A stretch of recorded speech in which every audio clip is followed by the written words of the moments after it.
What's good, everybody? The ambassador here, Theme Park ERT. Today we are back with another Enthusiast Roundtable, episode 13. And funny enough, it's on the 13th, Sunday the 13th. Is that a thing? No. But hey, this time around, we've got some awesome enthusiasts that I actually met just a couple of days ago, or a week ago, or a month ago. I can't even remember. This should be timeless. Anyway, let's go ahead and welcome these two guys. First, let's welcome Josiah from National Coasters. What's up, Josiah? How are you, man? I'm doing good. How are you doing, the ambassador? Oh, excellent. Thank you very much. Just trying to not get lung cancer from all the fires around here. Yeah, seriously. And then next up, let's welcome Max from TheCoasterDude808. What's up, The Coaster Dude? Hello. It's a beautiful, hazy day here in Sacramento. I know. I think we're all in California, right? Oh, my gosh. Yeah. And I think we like represent like a good swath of the state, and we're all on fire, so good times. But everything's fine. Everything's fine. That's like that old meme. This is fine. You know, everything's fine. But you know what? We're glad to have you on the show. Thank you so much. We're going to talk coasters. And while we're at it, let's just start off with what I alluded to. But first, everybody say hi, John. Hi, John. Hi, John. Producer extraordinaire. Thanks for coming on the show, guys. Yeah, thanks for having us. Glad to be here. Of course.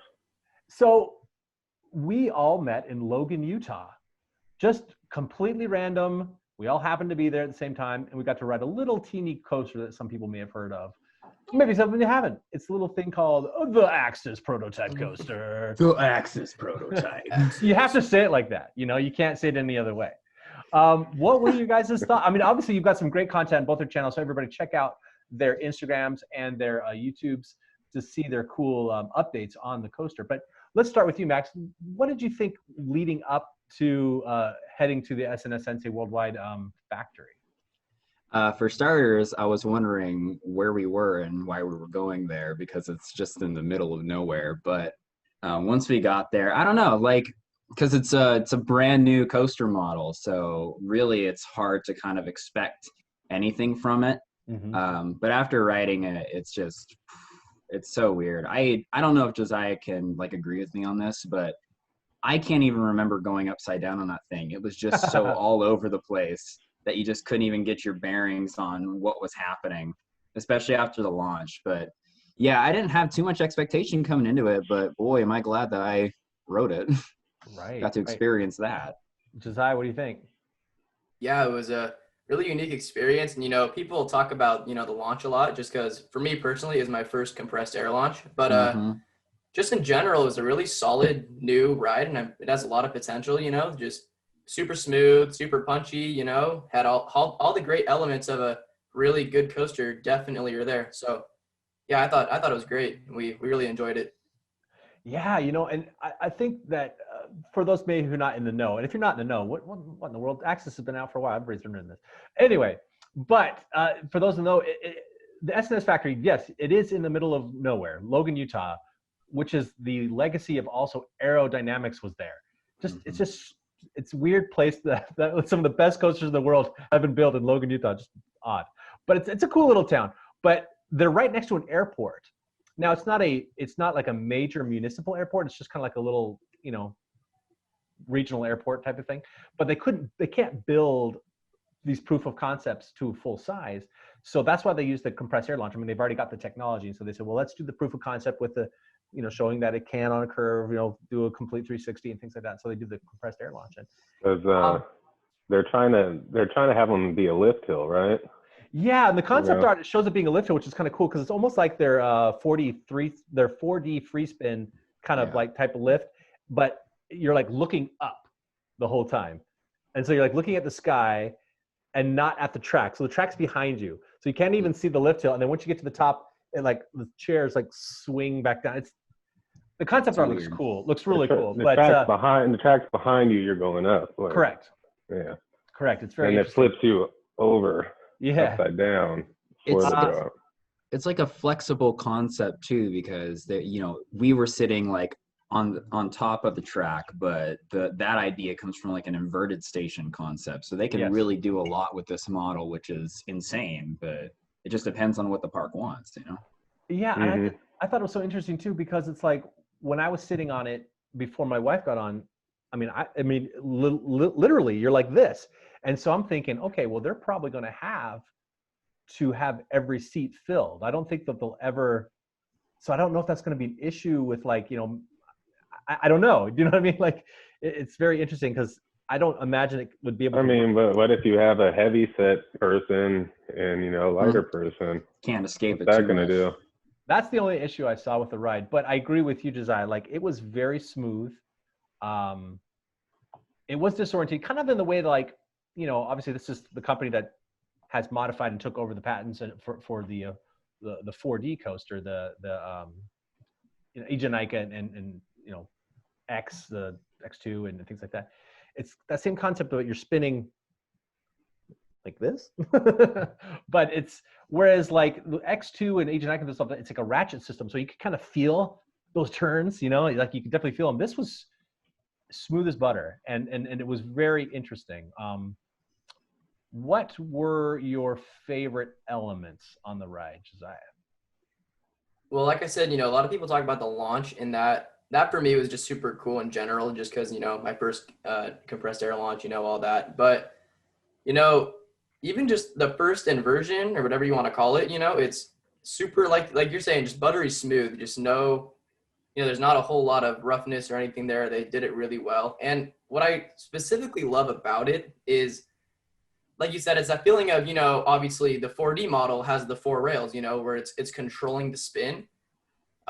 It's kind of as if you mix that with like, your average spinning coaster, which is, more free spinning based on weight distribution. So it kind of has a little bit of both there, and you feel that, and it's just a really unique sensation. So, it's just really great. That's my initial take on it, at least. Right. What about you, Max? Well, the launch kind of was the thing that took, I think, all of our breath away from the get-go, which isn't really like an element that's to the ride itself, though we couldn't shut up about it when we rode it, so that was kind of hard. I think just the whole idea of just using the counterweight, like that curve up to get it to flip alone, is just kind of like it's awe-inspiring. Like, it's just one of those weird things that, like, why hasn't anyone thought of it yet? But now it's here, and it's like, oh, it's so much better than like we thought. But even then, like, it's just, I'm not really a person to get disoriented either. Like, I'm not even that crazy of an X2 fan because of the fact that it doesn't like make me go, oh my gosh. I'm just like, yeah, we're upside down. But like with this though, it's like you need to get your bearings like off the get-go. That first flip, you're like, hey, and before you could even be like, oh, we're now here, the track's above us, what's going on? It's cool. I really want to see what more they do with it, but I think like that first flip is crazy, and if they utilize that a lot on like the layouts that they design, oh, it's going to be a crowd pleaser for sure. Absolutely. And to your exact same point, the flips weren't forceful. They were, but they weren't. Like I'm a guy, as I'm getting older, I'm feeling, and John can attest to this, I'm feeling a lot of positive forces going right to my equilibrium now. And so I was a little bit nervous. The launch, I wasn't so, it's fun kind of anticipation, but I was really worried about feeling a little bit of like vertigo and maybe getting a little bit dizzy from that first flip. And it wasn't. I don't know how it's obviously heart-lined or something, but it was like, it was smooth. And I think my favorite part was actually, I don't know what the official thing is. I'm calling it like the faux drop track. When it came around from the first cut, as you're going under, and it gave you kind of like upside down airtime, like like almost like a drop time effect. That's fantastic. Oh, where it was switching around the track like correct. that? And then you drop, and it's the drop track kind of feeling. But then came right back into it. I thought that was an element that was I've never felt that before. I wonder if they will have any type of airtime hills on that model. God. Well, yeah, I think so, because it would be just the way that they had it on the test track, where it goes from you're up like this, and then they're going to drop you down, so you come. Because I saw that it got a little extra kick from that turn, like after the turnaround, and then you drop down. Yeah. If they added a little steeper of a drop to that could be pretty intense. Or make a little speed hill or an airtime hill before it, so you're exactly. And then they come back down. And then it drops. Yeah. That'd be sweet. I think the hard part with like, oh, sorry, go ahead. No, go for it, man.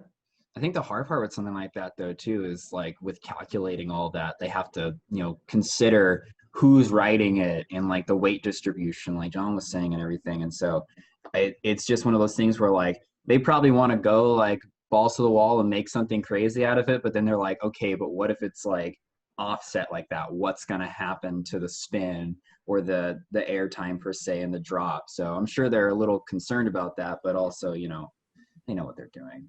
I'm just for sure, and I think it'll make it re-rideable too, kind of like how their 4D free spins are. Like, it's like if you get a good balance, you're going to get a lot of spins. If you don't, it's still a fun ride, but you're not getting as many spins. So it kind of makes you want to keep getting back on it. It'll make for an interesting ride. And speaking, first of all, big shout out to S&S for letting all of us ride it. Super, super awesome. Thank you so much. We're excited. Where do you think is a good fit for the first coaster model, if they ever get one purchased? Silverwood. I was thinking that too. I don't know necessarily because they announced that they will be announcing a new coaster this month, or not a new coaster, a new ride. But it's a force of habit to just be coaster immediately. Exactly. I'd like it to be. I know that a friend of mine who is affiliated with the park, he's like, I can't tell you anything, but I will say that I'm just excited. And I'm like, that's good enough for me because I'll be excited too. Everyone's guess, of course, for a park like that would be RMC, of course. But I think that we both agree Axis would be cool, especially because when you look at like the 3D model that they made in the video, the one with the lift you're talking about, it's fairly compact. And Silverwood isn't necessarily the biggest park ever. Right. In fact, it's like the weirdest park to walk through ever. It's beautiful, but it's just like, it's so narrow that they kind of need a narrow coaster to fit in there. But other than that, I could imagine Six Flags jumping on it just because they work with S&S a lot, but I'm not even sure where. St. Louis? I don't know. Discovery Kingdom replace Harley Quinn. They call it Harley Quinn 2. No, there.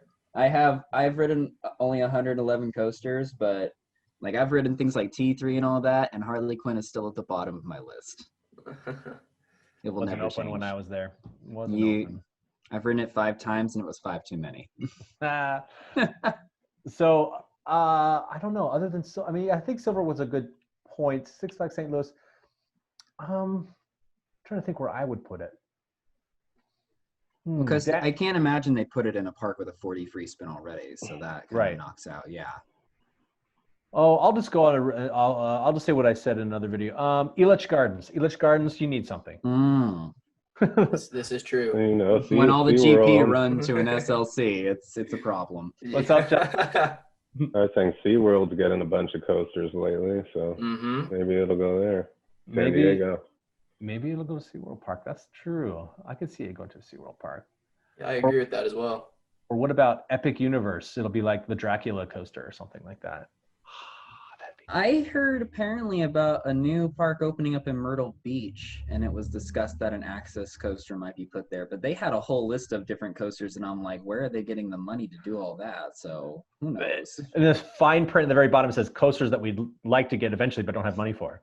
They're like, an RMC T-Rex. Like, everyone's like, what? But if we can get them to do it. Right.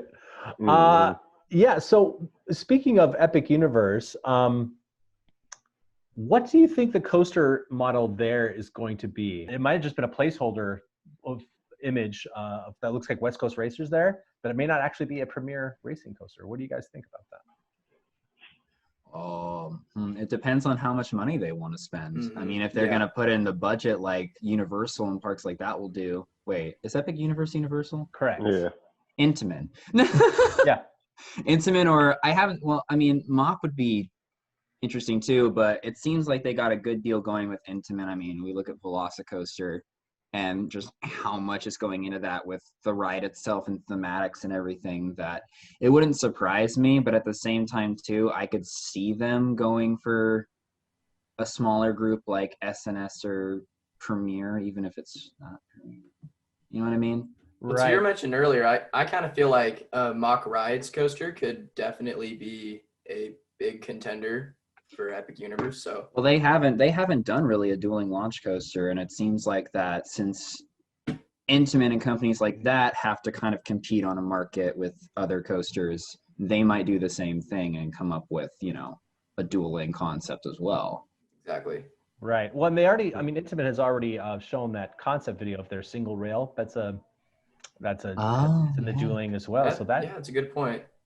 that'd be pretty sweet. There's a few concepts in that video, so might see a few of those rides show up.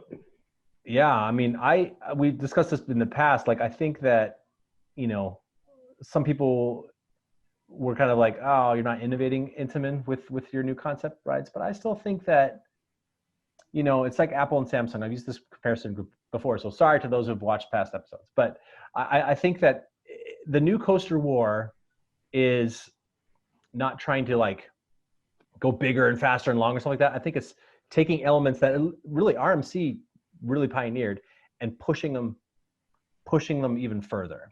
No, I agree with that completely. So, you know, like the stall that like on Pantheon is like, oh, we see your Top Gun stall. We're going to make it like 1,000 feet longer, you know, so you're gonna be upside down for a long time, you know, which is cool. And I like that kind of push and tug and giving nods to and stuff like that. But then, you know, going, you know, circling it back to S&S, I like that they're kind of trying something new as well. So who are your favorite coaster companies currently? Love it. Josiah, let's start with you. Who are you liking right now? At the moment, you know, after riding Axis, S&S has, you know, really jumped up there for me at places, you know, just kind of getting to know the staff a little bit. You know, it kind of helps you, you know, imagine, you know, what it'd be like to even like possibly work at a place like that. Mm-hmm. But as far as, you know, companies manufacturing coasters are going at the moment, I think RMC really is doing a great job with their new additions, even their old stuff too. Like I love all of it. I mentioned RMC. Aerodynamics, obviously, that's kind of what S&S is now, and they're defunct, of course. But to this day, they are still my favorite coaster manufacturing company to have existed, just because I think the overall history and the way that coasters were pioneered through them is very interesting. And I'm personally a huge fan of like Viper and Magic Mountain. Like I love Viper a lot. So just, you know, honestly, I like most manufacturers that are, you know, just producing good quality Vekoma? rides. Max makes fun of me because I'm a sucker for giant inverted boomerangs. Those rides are like legit. Like the giant inverted boomerang. Oh no, I love them too. I just love giving him a hard time about it. I see. I've only ever ridden Deja Vu, but I still have a very, very fond memory of the first time getting on Deja Vu. First of all, waiting in line for 16 hours, but getting on it, that legitimately scared the snot out of me. Like, you know, when you start going it backwards, you're like, okay, and then you're still going like, okay, okay, and then as you know, oh my gosh, what a ride! I mean, I'm glad that they fixed them. You know, there were some issues with them, but you know, and you guys recently got to ride Shockwave, right? Aftershock. Yeah. Mm-hmm. I did Aftershock, and like back row is where I thought it was going to be at. We did back row first, and of course, you know, dropping from like 199 feet like that is insane.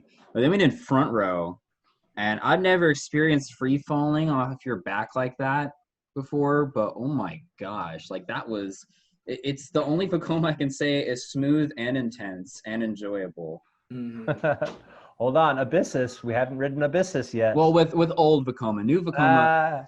So like with my favorite coaster designers, even beyond manufacturers, people are thinking like, you know, Alan Schilke, of course, but then like, what is it, Werner Stengel or like Graves or anyone like that? And I'm like, no, actually, it's Benjamin Blumendahl, which is my second favorite designer, who's the lead designer of new Vekoma. So, I mean, you can't deny the beauty of the curves that he puts on those coasters. Well, and like Max, what'd you think of like Formula One when Energylandia introduced, you know, that whole idea?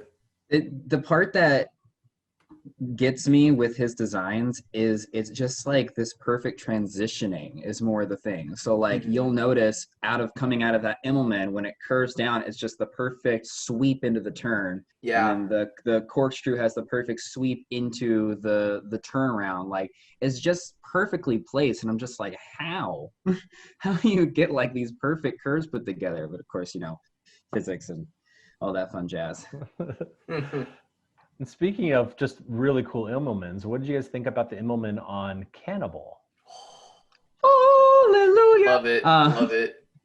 That ride is, speaking of designers, so I learned that the designer who designed Wicked, the great first half and then the second half, designed Cannibal too. And it makes perfect sense. Like he saw an Immelman and was like, hey, it'd be really cool if we just took it and like yanked it up like that.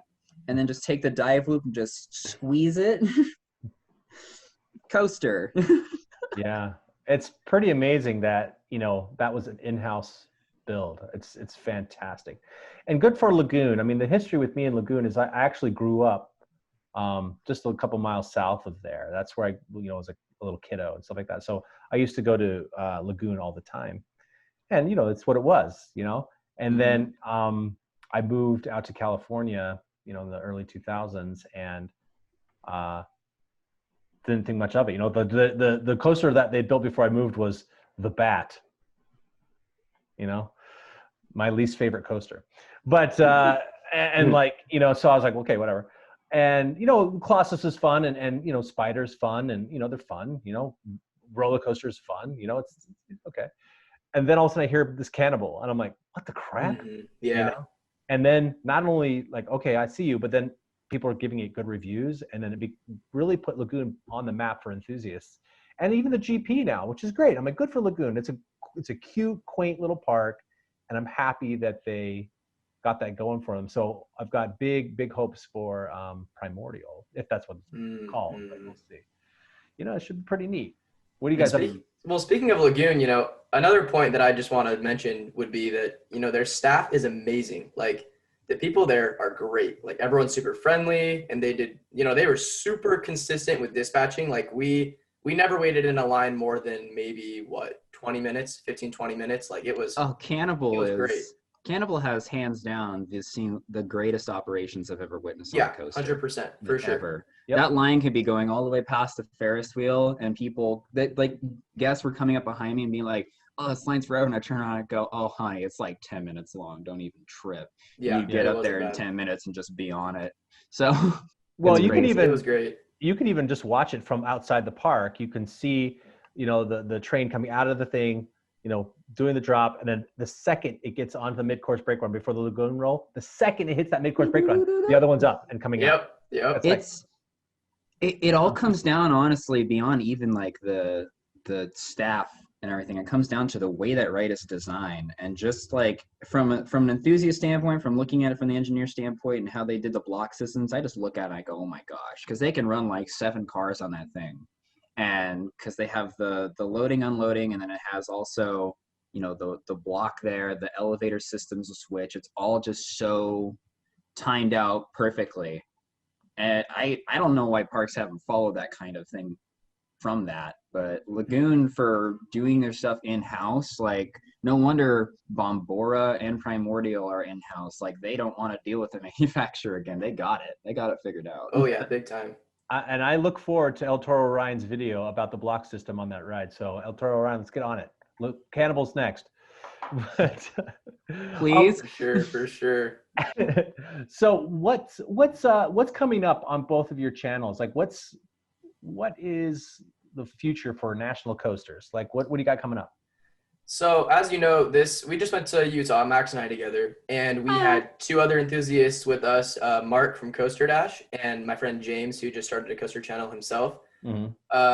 So for the future of my channel, so Instagram, of course, I try to do a daily post every day. It'll highlight a random coaster. Just usually I refresh it from RCDB. And then, that's how that Instagram goes. Occasionally I'll post other things, like for instance, the rider view on Axis. Right. But after this trip with James, he's actually a pretty good video editor, and he takes classes in school and stuff. And so he reached out to me, and I officially added him to the team. I guess this is probably the first time I'm announcing it, but he's officially going to be operating the YouTube channel for National Coasters. So he, as we speak, is working on an intro and some other things. So it'll be great. I didn't even know that. Yeah, I haven't announced it at all. So we got a world exclusive here. You've heard it here first. Check it out. Make sure you check out coasters. And what about the Coaster Dude 808? What's coming up? Well, I moved back to doing, I usually just post like a mix of photography. I do work with Photoshop edits as well. And just like I collaborate with different photographers with their coaster pictures, and I do what I like to call world immersions, which is where I put them in a different environment. This Silver Bullet shirt's actually one of them.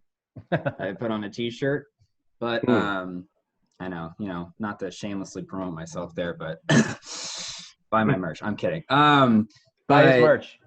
But other than that, I came back from Hollywood Nights, Keys of the Kingdom. I did Lagoon again, and I'm just sitting on a lot of content, so I'm just trying to like let it last through the off season.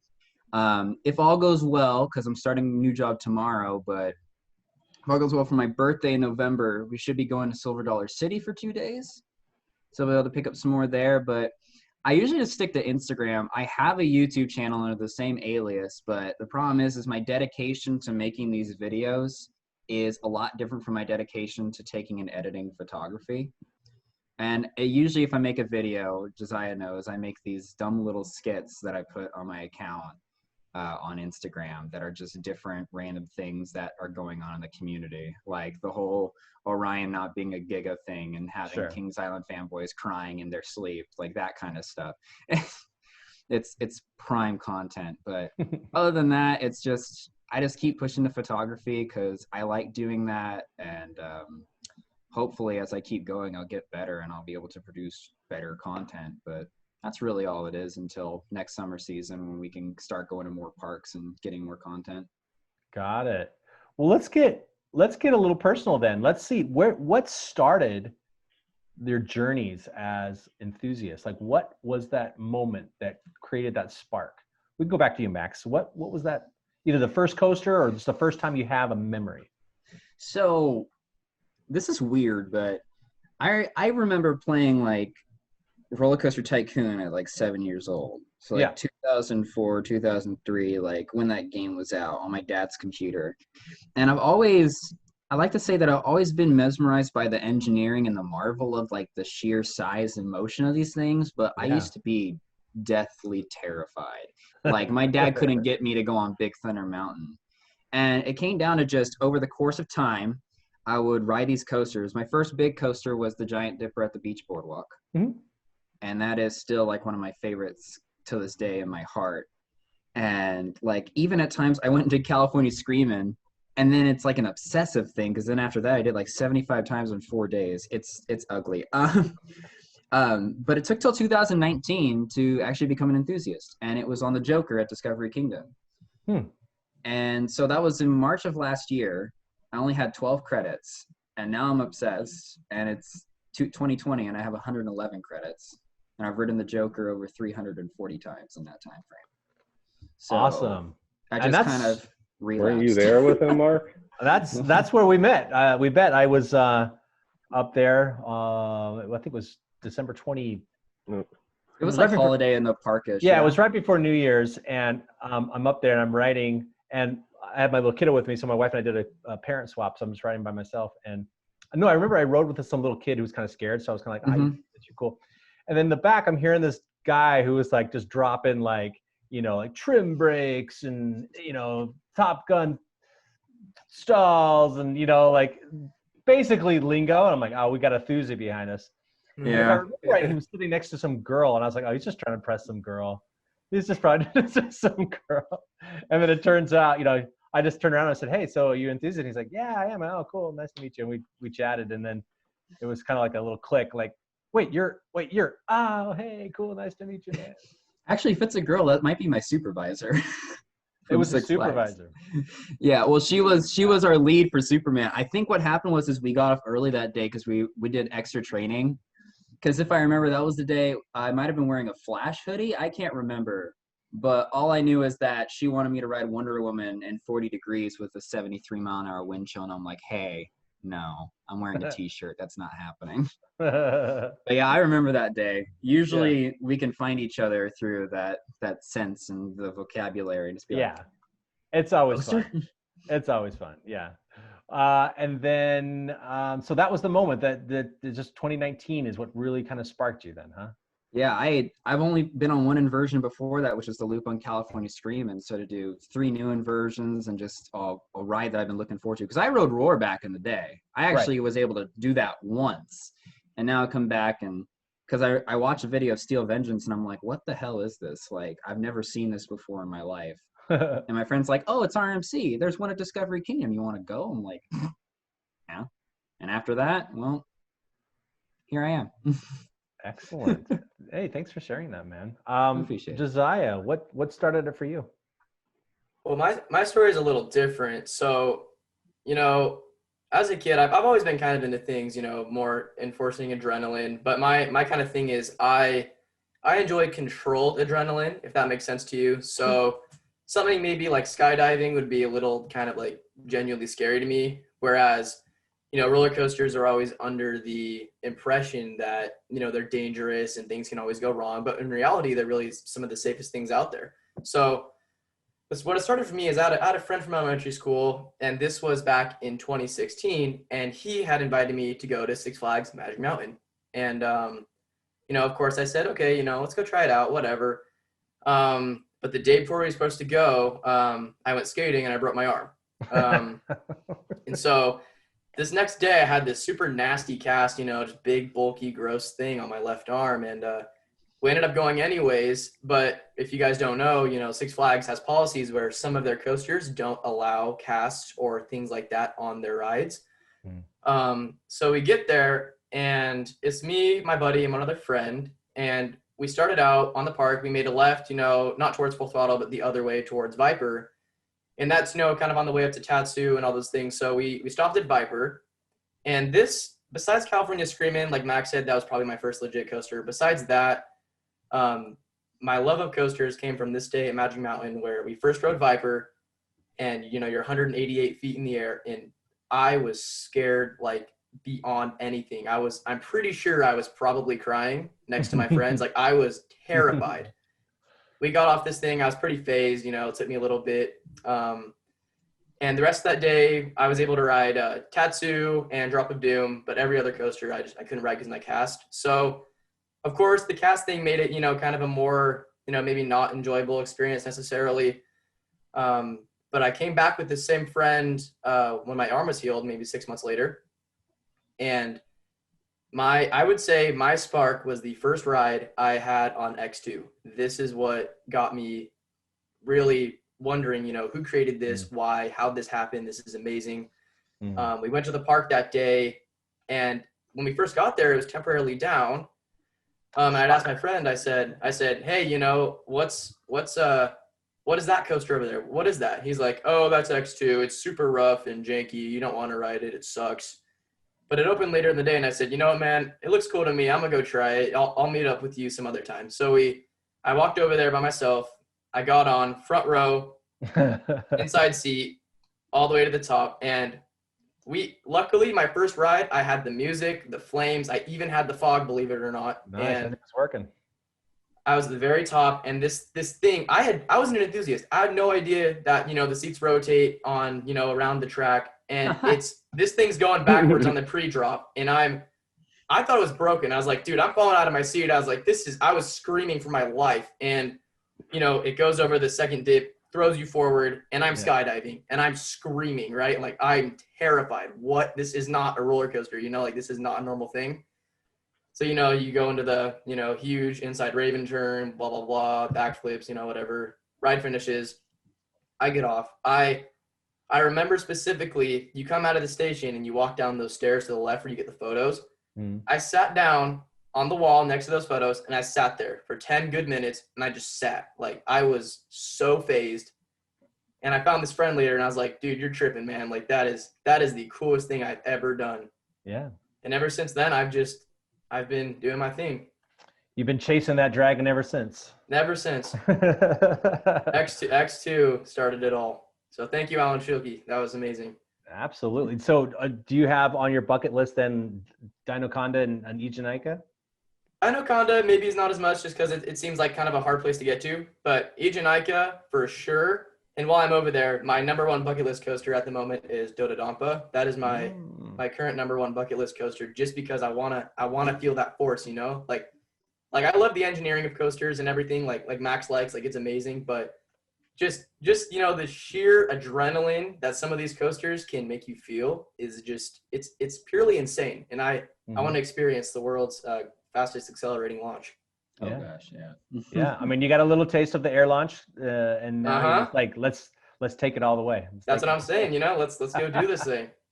Nice. So in addition to Dododampa, so would you say that Fuji-Q is like your biggest bucket list park, or? You know, it's Fuji-Q and Nagashima Spa Land. They're super close, so I kind of rank them up there together. As I kind of count it as one park in my head, just because if I'm over there, I'm doing both. Right. Both parks look amazing to me. Like it'd be a dream come true, and that's how it was for me. You know, with Cedar Point and Kings Island, I got to do that a couple years ago, and you know, it's fantastic. I thought it was just great. So. Yeah. Okay. All right, Max, let's get in on this. What's your most anticipated coaster or park? I split it by US and Europe to try to be reasonable with myself.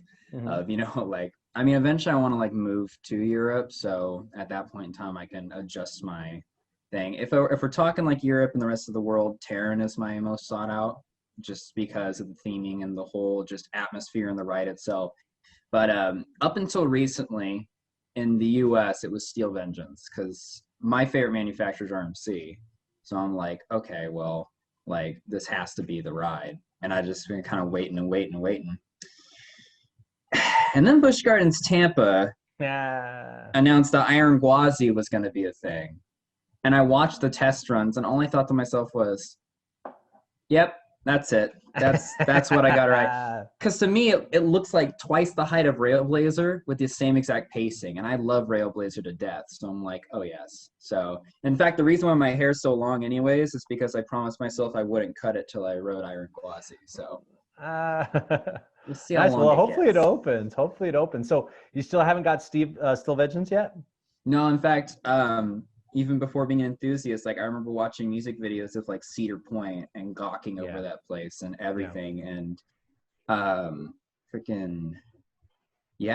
never been still. I plan to go, but I want to do it where like I can go for 3 days and be able to ride everything to a good degree and enjoy it, you know? Yeah. We'll plan a trip. I haven't gone either. Yeah, so there you go. You know, I only went for my first time last year, so it's like, you know, us West Coast people are like, you know, we got Magic Mountain and, you know, things. We're a little bit cut off from the rest of society in this country. But it's all good. So, you know, I think it's one of the great things about the coaster community, and let me know about this. It's like, you know, we got us West Coast people, the East Coast people, and then people in the Midwest. But what I love about it is like when you're in those areas, people who are the locals kind of take care of you. They kind of have pride in their parks, you know what I mean? And they want to experience their first time again through your eyes. You know, that's what was so cool about when, you know, I went out to Cedar Point, and if anybody comes out to Six Flags Magic Mountain, I mean, that's why I got the nickname the Ambassadors, because I kind of was like, hey, let me show you around. Let me show you where to go, what's going on, stuff like that. So it's like, I really love that about our community, how it's like you can be from anywhere and we'll really take care of you. We don't care what you look like. We don't care, you know, where you're from. We don't care. You like roller coasters? So do we. Let's go do this, you know? And even if you don't like roller coasters, you like theme parks and amusement parks, you're welcome to. Come on. We love it. Even though I can't stand flat rides because I get sick because I'm old. But other than that, we got Iron Gwazi that's probably going to, do you think it's going to open up this year? No, it'll be next year. Like they probably were running the test cycles to get the last like things that they needed to approve for opening. But with everything going on, it's much easier for them to open up next year. And I know people get upset by that, but you have to think from a park's perspective. Like a lot of people don't think from that perspective. They're always just like, oh, well, I think. And it's like, it's great that you think, but what do you think the park's thinking right now? Right. You know, I love it. You know, it's like, oh, Magic Mountain should build a Giga. It's like, well, yes, they should, but where? Oh, they've got plenty of land. Plenty of land. They have like 16 like parking lots that are dirt lots.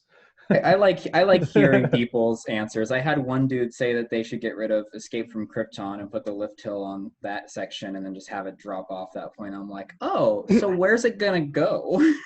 That's my idea. I love that idea. Bring it in. Intamin already built it. Bring it back Intamin.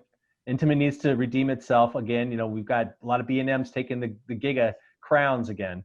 Let's get Intamin back, use the existing structure, and build a Giga, build a Strata. Using Superman, there we go. Where's it going to go? It's just like, you can have it go right down to Bugs Bunny World. You can have it like do a cool little like corkscrew around, you know, Hurricane Harbor. Through Full Throttle's loop. And we should thread the needle of Full Throttle. just do the whole park. Just do the whole park. Yeah. At least go over the entrance plaza. It has to go over the entrance plaza. Do like a turnaround around the Hugh Hefner Tower. Give it some keyholes, you know. Let's go through the waterfall of the not tidal wave, but Roaring Rapids. No, that's a splashdown. It does a splashdown element in Roaring Rapids that drops off the cliff and interacts. And if you time it right, it interacts with West Coast racers. So you have 3 things racing at the same time. Might as well do it against Twisted Colossus too.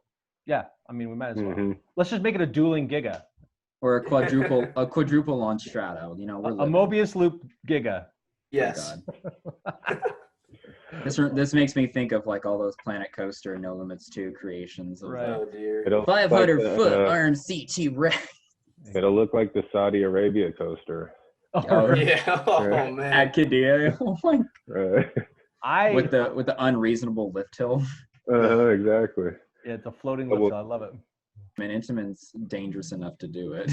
They're the only ones that would do it. You know what I mean? Like, that's why I love Intamin. That's what I mean. It's my favorite. I love Intamin more than anybody because they're crazy. They're crazy. And they just see what sticks. They're like, they make the greatest coasters, or they're like, that's what's kind of stinky. But they're like, whatever, we tried it. You know, I love it. I love them for that. But all right, so let's see. What's the latest news? Like, what's something that's got you excited right now? Josiah, what's the latest theme park roller coaster news that's got you excited? Well, you know, some people, I don't know if you heard, but Jetstream, Magic Mountain, you know, they just filled that with water apparently. And, you know, I think that's a great sign that the park could be, you know, planning to reopen sometime soon. And some people disagree, but I have been hearing rumors floating around that Magic Mountain and everything else is going to try to be reopening soon. Of course, I'm sure they have been trying, but, you know, I thought that was at least kind of exciting to see, you know, Magic Mountain's doing some stuff over there and things are going on, and, you know, it's just good to know they're doing that kind of thing. Yeah, I think they might be having holiday in the park. Yeah. That's what I'm hearing. So they would skip Halloween and just do holiday in the park, you think? Yeah, I don't think they're doing Halloween. I think they'll just do holiday. Yeah, I'd agree. What do you think, Max? What's got you excited? Rumors, coasters. I'm sorry. I was thinking of a response, and all I could think of was Kentucky Kingdom announcing Keys to the Cancel Kingdom 2021. But besides that, look, let's throw that out there. Kentucky Kingdom is freaking rad. Let's just put it out there. The fact that they have now kind of become, I think they're fighting with Holiday World to become like the most enthusiast-friendly park. Legit, all those Easter eggs that they put everywhere, like the sticks that spelled T4. I mean, it's funny. Like, that's funny, and I love that. Were you there for Keys to the Kingdom? I was not there. So they had the walk through the maintenance area to like see, like they said, new trains for T4, and what they had set up was a blueprint that showed where the SLC was going to go next to T3 in like a mirror, and like a little handbook of it and all this other stuff. And it was just they put so much work into that. Yeah. It is hilarious. But yeah, I think they're good on the media perspective. Holiday World is an amazing park too. In fact, what I was going to answer with that is, though it's not really any news, the thing that I'm most excited about is just knowing that the Voyage exists. And I'm going to go back and ride it next year again. So that's one of my top bucket list coasters is the Voyage. It's number one for me. I did it at night in the rain, back row on my first ride. Stapled. Didn't stop me from getting my mind absolutely just blown out of proportion. So it was amazing. I hope you get to ride it. That's my Still Vengeance. You know, I've been on Still Vengeance. Still Vengeance is fine. I thought it was fine. if you've ever been to Six Flags Great America and Six Flags Magic Mountain. So it's basically Twisted Colossus and Goliath that had a baby. That's how I feel Steel Vengeance is. I keep saying it's a great coaster, but I came away thinking Maverick was the star of some point. But I just was able to ride Hades 360, and that just was like otherworldly. That was like kind of like my first big gravity group, and it's just their very first gravity group, but my first kind of big one. And I was like, oh my gosh, the Voyage is probably incredible. Just based off of Hades 360. The thing about a coaster like that is it's just like it's 6,000 feet or so, and going back to try to like recollect the rides that I got in, because I got somewhere near 10 or 11 on the 2 days of the trip. Trying to recollect those rides, it's like it's so hard to. The first hills they're cool. They're not like the most talked about, but they still have like airtime. They're fun and exciting. It's when the Spaghetti Bowl section happens that things just. The minute you leave that tunnel and you go into the Spaghetti Bowl section, all hell breaks loose. Like my friend Will, he goes by Coaster Stalls on Instagram. I was like, he can vouch for me, but every time we left that tunnel and we started going to the Spaghetti Bowl section, that first off-axis hill, I cussed out every time. Like, it's so relentless. And you come around a turn and there's this part, and I don't really know the name of the element, but it's literally my favorite part of the whole ride. You come around a turn, it comes up even, and then just slams back down into the turn. So you just come up and then just get slammed again. And it's like, Gravity Group is weird, man. Yeah, I like some them. weird rides. But they're the Intamin of Woodies, even though Intamin makes Woodies. Well, yeah. To a degree of that. Sure. Now let's start something a little bit different. Let's do a scavenger hunt. As fast as you can, I want you both to bring back your favorite theme park, amusement park item. Shirt, knick-knack, picture, something. Look at Josiah. Like Max is gone. Josiah's like, I don't know. I have two. One's right behind me, actually. I'll go grab it. Go snag it.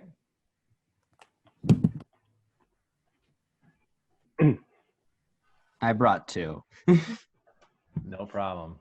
Mainly just because one is just because I love it, and the other one is because But so let's have a look. Hey, this is the Voyage Nano Coaster here. Nice. And it just reminds me of how absurdly long this coaster is, because like I have a New Texas Giant and a Candemonium one, and they're like this big compared to Voyage. So if anyone comes over, they're like, well, that coaster seems small. I'm like, this coaster's taller than New Texas Giant. And they just look at that model and look back and they go, oh, like it's big. And then I said I collect pins. So this is all the ones I got from this year. Put on my backpack. I got to turn the light in here. Excellent. So yeah, that's more than one, but gluing it to a backpack counts it as one, I guess. Sure. That's great. Cool, man. Awesome. Josiah, what'd you get?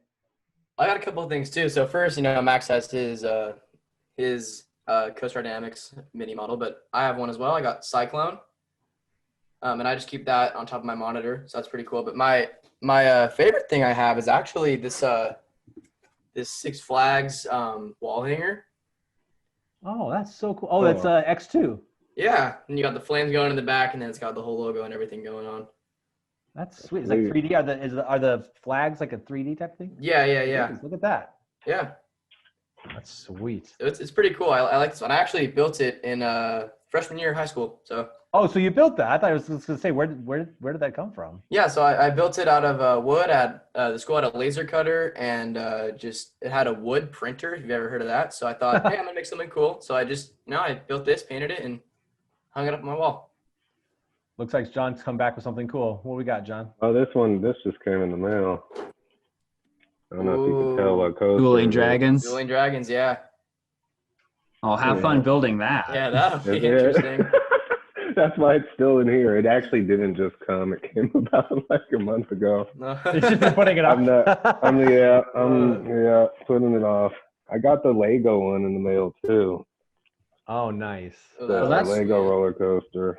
That's The why I actual like Lego one. that's why I like the wooden like nano ones is because it's just flat all the way through, so you can line it up with the actual like seams in the platform instead of just doing the little individual steel supports going through it. Because like I have a Candemonium and Tatsu one, and they just kind of come out Yeah. kind of weird. But New West Texas Coast Giant came out really Racers was good. the worst to build. I can Oh my imagine. god. Oh It man, I got really- something to show you guys too. Ask Hold ask on. Premiere, it was the worst to build. Ah, Speaking of coaster dynamics, did you see the new models they came out with, the racers? The wood. Here, I'll pull it up. Are you talking about They're like really, it's a dueling wood coaster. and you can do it with Steel Vengeance trains, lightning rod trains, or yeah, I did Exactly. see that. That's pretty sweet, and it's made out of wood. Oh, The only part that's plastic is the CDX track. Everything else is wood, balsa wood or some type of wood. that would be cool. That would maybe be worth $500. Yeah, this one was a pain. Oh wow. Just this whole part right here. It looks simple, but it was so annoying. And you guys know the whole thing with Premiere, right? In this ride, in Yeah. general, how We it's kn- yeah. three different systems. There are three different measuring like metrics for it. yeah. Yeah. We Why? We know too much about that. we know way Yeah. too much about. We met and John became good friends with one of the guys that was assembling the coaster from Valley Iron. Here's a piece of it. There's a piece of West Oh Coast my Racers gosh. right there. So Wow. Huh. That's getting my nerd side excited. yeah, we became a little too invested with West Coast Racers for a while. Hey, Most when you of, have a new big ride coming to your home park, I can't blame you. So Well, the story behind it is that Drew from Parks Bros, we were fans of his, and actually, I would say a good 95% of his updates were footage that both John and I shot for him. okay, yeah, he and I are friends. I remember Yeah. all those videos too. Oh my Yeah, gosh. so whenever he said, we got this from an anonymous viewer, hi, I'm the anonymous viewer. Hi, anonymous. Because I didn't really want the credit. I didn't care. I was like, I was trying to push Drew's content, but Josiah, you go ahead and grab something else. Yeah. So what do you think of this thing? It's a Oh Oh man, wow. I huge remember 4D model. that's crazy. Did you build it Wow. yourself too? Yeah, it's made out of completely 100% paper. He's wild. Nice. Wow. Yeah, I like doing this kind of stuff. Impressed. You should check out a guy we had on one of our podcasts a few episodes ago by the name of 3D Coaster. Mm-hmm. Okay. He's a pretty legit guy. He would probably dig what you're building. He 3D So- prints like all the models, right? Yes. He's, Yeah. he's And then I we think I had follow him. Coaster Rider. Yes, and it connects. Yeah. Coaster um, Rider is like insane. He builds these custom Connects coasters. That I found a guy who does flat rides. Have you seen him? No. I gotta remember what his name is, but Not it's the literally flat ride. him, but he does the flat rides, and they're like crazy. Like, That's so cool. yeah, I gotta find this guy. I took It's like a screenshot. There's like accounts of people who design their own flat rides too, like with little models Yeah. to like try to promote them, and those are cool too. But I'm not like the biggest flat ride enthusiast. Like, Yeah. I don't know. I think one of my favorite flat rides, and this is gonna sound dumb because like I've ridden like the Giga Discoveries and everything, and like those are exciting too. But from childhood is the Wipeouts. The one at the boardwalk, especially when they put it underground and then they added disco right. lights and stuff. Sure. That's just good, pure fun. And that thing's violent too. So I'm like, yeah. Well, actually, you know what? You know what is my favorite flat ride? I'm sorry. That changed as of last weekend or the weekend before. Josiah knows. Freaking Mundial top scans when they actually work.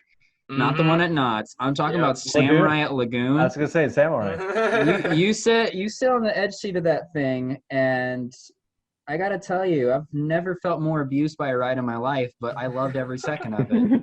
Yeah. Yeah. And that's a It's just fun like, ride to hey, watch you wanna too. just be thrown like. I don't know. I was giggling like a schoolgirl the whole time on that thing. I'm just like, like this is fun. As my face is just like slammed into the side of the restraint. I'm like, this is great. Yeah, the ride that Having was a good there time. before that was called the Magic Carpet. And it was- The thing don't- that like. Oh, is Yeah. it the one that goes upside down too? No, it just did this. Just the magic Yeah. curve. Gotcha. Yeah. Yeah, that's what used to be there. But so I think what we're going to do here, why don't you guys throw out your social medias? And real quick, Max, throw out your social media.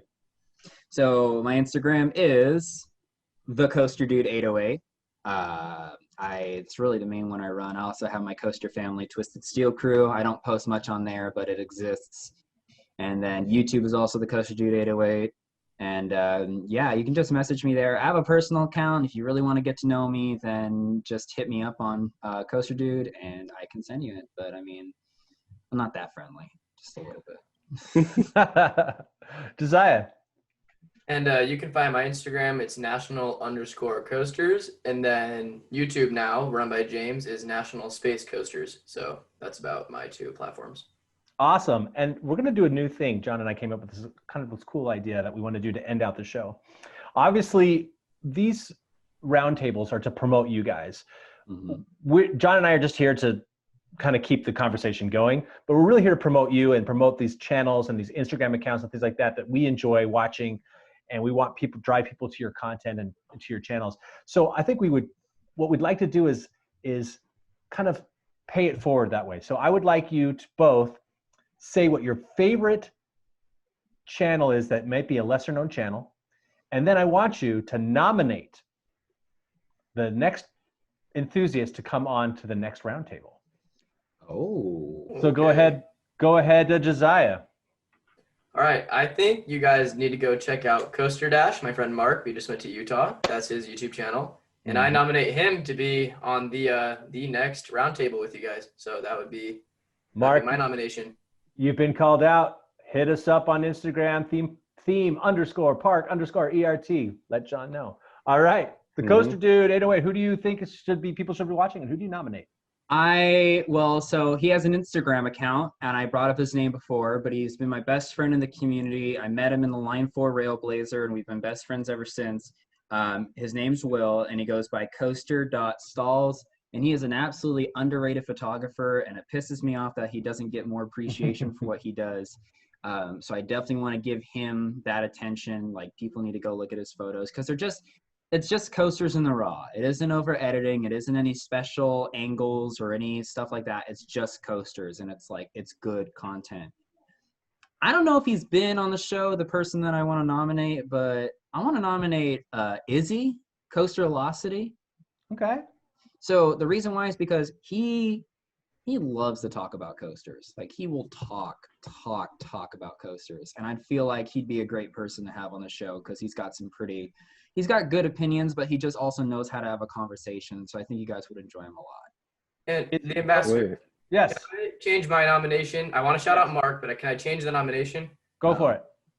I want to nominate Sam from UK_coaster_media to be on the show next.